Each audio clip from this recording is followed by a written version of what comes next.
નમસ્કાર ધોરણ 8ના વહાલા વિદ્યાર્થી મિત્રો.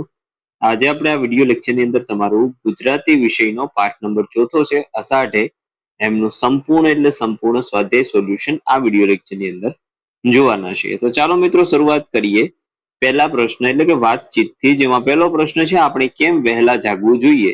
તેમાં જવાબ આવશે કે આપણે વહેલા જાગવું જોઈએ કારણ કે વહેલા જાગવાથી શરીર અને મન સ્વસ્થ રહે છે. દિવસભર શરીરને ઉર્જા મળી રહે છે, પાચન તંત્ર તંદુરસ્ત રહે છે, એકાગ્રતા અને આત્મવિશ્વાસ વધે છે તથા સકારાત્મક વિચારો આવે છે. તેથી જ આપણા પૂર્વજોએ કહ્યું છે વહેલા જે સુઈ વહેલા ઉઠે વીર, બળ બુદ્ધિ ને ધન વધે, સુખમાં રહે શરીર. બીજું છે તમારા ઘરે મહેમાન આવવાના હોય તો કેવી રીતે તમે તૈયારી કરો છો અથવા કેવી કેવી તૈયારી કરો છો. તો પહેલું તો ઘરની સફાઈ અને સુશોભન કરવું, બેઠક વ્યવસ્થા તૈયાર કરવી અને તોરણ કે રંગોળી જેવા શણગાર કરવા. મહેમાનોની સંખ્યા અને પસંદગી મુજબ મેનુ નક્કી કરી જરૂરી સામગ્રી ખરીદીને નાસ્તો અને ભોજન તૈયાર કરવું. પીવાના પાણી અને અન્ય પીણાની યોગ્ય વ્યવસ્થા. ઘરના સભ્યો યોગ્ય પોશાક પહેરે છે અને બધા સભ્યોને વિવિધ જવાબદારીઓ સોંપવામાં આવે છે.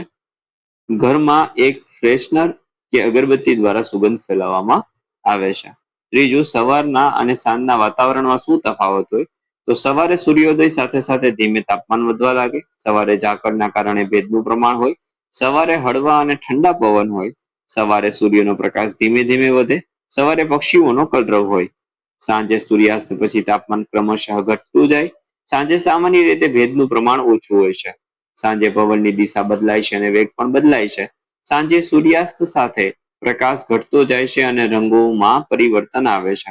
સાંજે પક્ષીઓ પોતાના માળા તરફ પાછા ફરે છે. ચોથો પ્રશ્ન છે કયા મહિનામાં ચારેકોર લીલોતરી જોવા મળે છે. તો ભારતમાં સામાન્ય રીતે ચોમાસાની ઋતુમાં એટલે કે જૂન થી સપ્ટેમ્બર દરમિયાન સૌથી વધુ લીલોતરી જોવા મળે છે. પાંચમું છે તમારા ઘરે કઈ વનસ્પતિ છે એની માવજત કોણ કરે. તો મારા ઘરના આંગણામાં લીમડાના 2 અને ગુલમોહરનું એક ઝાડ છે. આ ઉપરાંત તુલસીનો છોડ, બારમાસી, જાસૂદ, કરેણ, ગલગોટા વગેરેના ફૂલ આપતા છોડ છે. આ તમામ વનસ્પતિની માવજત મારા પપ્પા કરે છે.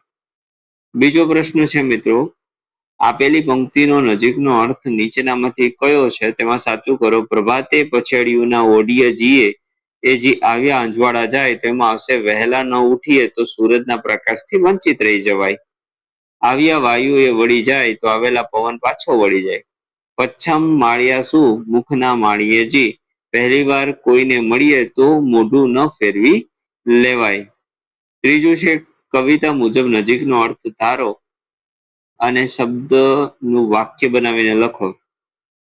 તણખલું તો ઘાસની સડી, તો અંગારો પડતા તણખલા સળગી ઉઠ્યા. પછેડી તો આવશે ચાદર, પછેડી હોય એટલી સોડ તાણવી. પ્રથમ તો આવશે પહેલું, પ્રથમ સમરીએ તુજને ગણપતિ દેવા. ચોથું વાયુ એટલે વાયરો, વાયુ વેગે વાત પ્રસરી ગઈ. કાવ્ય પંક્તિ વાંચો અને ચર્ચા કરો. પ્રભાતે પછેડિયુંના ઓઢિયે જી એ જી આવ્યા અંજવાળા જાય. આવ્યા વાયુએ વળી જાય. આવ્યા રે અતિથિના તરછોડીએ જી. તો ચર્ચા માટેના પ્રશ્નો, અંજવાળા પાછા વળી જાય છે એટલે શું. જો વહેલા ઉઠીએ તો શું થાય. મહેમાનને આપણે સંપૂર્ણ માન આપવું જોઈએ કે કેમ. તો આ પદ્યખંડમાં કવિશ્રીએ જીવનમાં આવવાની ઉજ્જવળ તક પ્રભાતની અવગણના ન કરવાનું જણાવ્યું છે. આમ કરવા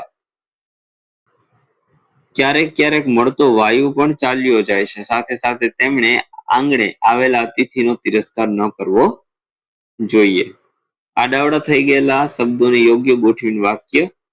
એની પતિની પિમ્મળમાં પોઢીએ જી, પ્રથમ મળ્યા સુમુખના માળીએ જી, પ્રભાતે પછડિયુંના ઓઢીએ જી. છઠ્ઠું છે ઉદાહરણ મુજબ વાક્ય બનાવીને લખવાનું છે મિત્રો. તો ડુંગર કેરી ખીણમાં ગાભુ નામે ગામ. તો ડુંગરની ખીણમાં ગાભુ નામે ગામ હતું. લવિંગ કેરી લાકડી રામે સીતાને માર્યા. તો લવિંગની લાકડીએ રામે સીતાને માર્યા. દહાડાઓની સખલિત થઈ શાંતિ પ્રથમની. દાદાની લાકડીએ મુન્નો ઘોડો કરતો જી. ફૂલના દડુલીએ રામે વેર વાળ્યા જો, અને ઝાડના ફળ મુને મીઠા લાગતા જી. સાતમામાં પણ ઉદાહરણ પ્રમાણે કરવાનું છે. આવા બીજા વાક્યો જો અહીં છે. મેં સાથે જવાની હટ કરી. બહેને પુસ્તકો ખરીદ કર્યા. સરદાર પટેલે આવું કહ્યું હતું. મારા મામાને ખેતર છે, એને પાણીમાંય પોરા કાઢવા જોઈએ. ત્યાર પછી તો તમારે અષાઢ અષાઢ અષાઢ કલાત્મક કૃતિ રજૂ કરવાની છે. પ્રશ્ન નંબર 9. ઉદાહરણ મુજબ શબ્દ તો પેલું અરજી, આરતી, ઇટાલી, ઉપરી, ઋષિ અને અંજલિ.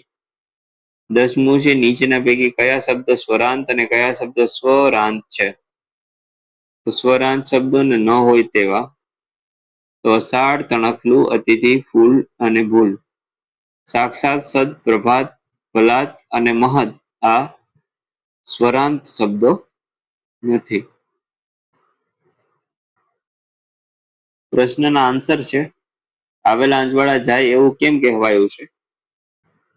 જો ઊંઘી ગયા તો આવેલા અંજવાળા જાય એમ કહેવાયું છે. અતિથિને કેમ ન તરછોડાય? તો અતિથિ ભગવાનનું રૂપ છે, તેથી તેને તરછોડવા ના જોઈએ.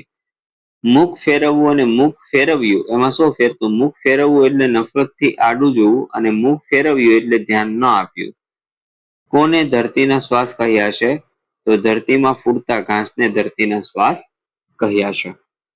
તો મિત્રો આ હતું સંપૂર્ણ એટલે સંપૂર્ણ આપણા પાઠનું સ્વાધ્યાય solution. Thank you very much. ફરી મળીશું નેક્સ્ટ વિડીયો લેક્ચરમાં. ત્યાં સુધી આવજો. જય હિન્દ, જય ભારત.